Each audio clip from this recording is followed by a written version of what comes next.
Hello everyone, I hope you're doing really well. Have you heard of a super forecaster? A super forecaster, it's very trendy to be a super forecaster at the moment. It's not a superhero who can predict when it's going to be sunny. It's someone that can quite accurately predict the future based on statistics, trends. They draw it all together and they can make quite accurate predictions about the future. Dominic Cummings, the government advisor, is considered a super forecaster. It's not that they say, I think Leicester City are going to win the Premier League next year because it would be great if Leicester City won the Premier League next year. It's not that they say that Boris Johnson will still be Prime Minister by Christmas because he's a jolly good fellow. They collate loads and loads of information. They look at trends on the other side of the world. They look at what's happening politically in other countries. And they use all of that information to make predictions. But they're not always right. If we knew everything that was going to happen and exactly when and how it was going to happen, as Christians there would be almost no requirement for faith, would there?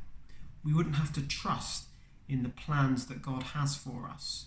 When things don't seem to be going the way that we would expect them to go, we would know that they either get better or they don't get better. We would know when they get better or when they don't get better. We would know everything. There'd be no requirement for trust or for faith.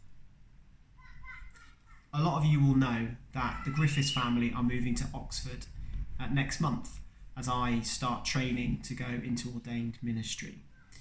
We're really excited. We have some ideas about some of the things that are going to happen. Our eldest daughter will be going to school. I will be going to college. But we don't know which school she'll be going to. We don't know whether the college will be meeting when I start or whether we'll be meeting virtually. There are so many unknowns. But within all of those unknowns comes faith and trust. We know that if we follow the calling that Jesus has in our lives, he will never leave us or forsake us. He will be with us wherever we go, and he will always be blessing us.